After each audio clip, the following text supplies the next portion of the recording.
પંચાયત સમાચાર 24 માં આપનું સ્વાગત છે।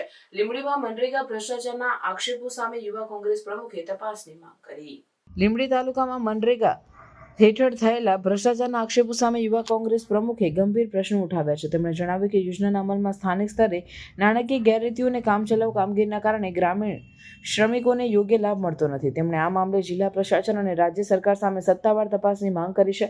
આ આક્ષેપોની પૃષ્ઠભૂમિમાં દાહોદ જિલ્લામાં મનરેગા હેઠળ થયેલા ભ્રષ્ટાચારના કેસમાં 4 અધિકારીઓની ધરપકડ કરવામાં આવી છે। આ અધિકારીઓએ અધૂરી કામગીરી અને અયોગ્ય પુરવઠા માટે ખોટા બિલો પસાર કર્યા હતા। આ મામલે દાહોદ જિલ્લા પંચાયત અને જિલ્લા ગ્રામ વિકાસ એજન્સી દ્વારા તપાસ શરૂ કરવામાં આવી છે। દાહોદના કેસમાં 2 એકાઉન્ટ ઓફિસરો અને 2 ગ્રામ રોજગાર સેવકોને ધરપકડ કરવામાં આવી છે। તેમને અધૂરી કામગીરીને પૂર્ણ બતાવીને ખોટા બિલો તૈયાર કર્યા હતા અને આરોગ્ય પુરવઠા માટે ચૂકવણી મંજૂર કરી હતી। આ તપાસમાં જાણવા મળ્યું છે કે અંદાજે 71 કરોડ રૂપિયાની ચૂકવણી અયોગ્ય એજન્સીઓને કરવામાં આવી છે। આ ઘટનાઓના પ્રકાશમાં લીંબડી તાલુકામાં પણ મનરેગા હેઠળ ભ્રષ્ટાચારના આક્ષેપો ગંભીરતાથી લેવામાં આવી રહ્યા છે।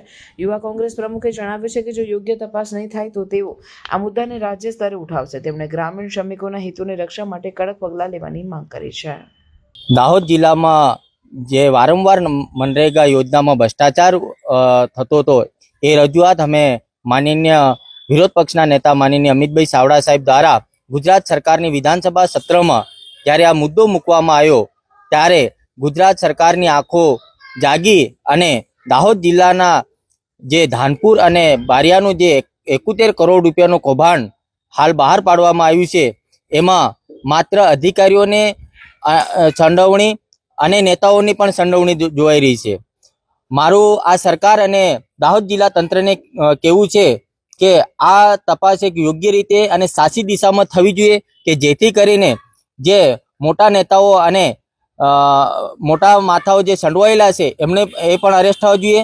અને બીજી તરફ વાત કરીએ તો એક દાહોદ જિલ્લો એ આદિવાસી એક ટ્રાઇબલ જિલ્લો છે અને દેવગઢ બારિયા વિધાનસભા જે દાહોદ જિલ્લામાં આવતી હોય અને ત્યાંના જે પંચાયત મંત્રી એના વિધાનસભામાં આ કરોડોનો ભ્રષ્ટાચાર થયો છે ત્યારે આ સરકારમાં રહેલા તમામ મંત્રીઓ ભ્રષ્ટાચારી છે એવું એક ચોક્કસપણે અમે કહી શકીએ છીએ।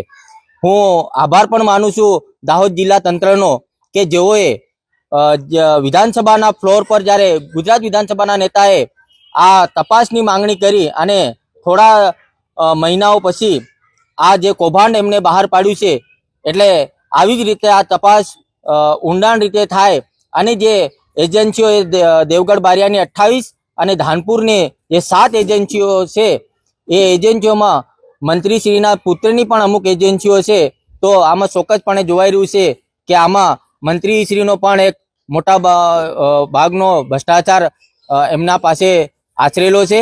એટલે અમે તંત્ર અને ગુજરાત સરકારને વિનંતી કરીએ છીએ કે આમાં યોગ્ય રીતે તપાસ કરી અને મોટા નેતાઓ અને મંત્રીઓ પણ આમાં સંડોવાયેલા તો એમને પણ અરેસ્ટ કરવા જોઈએ।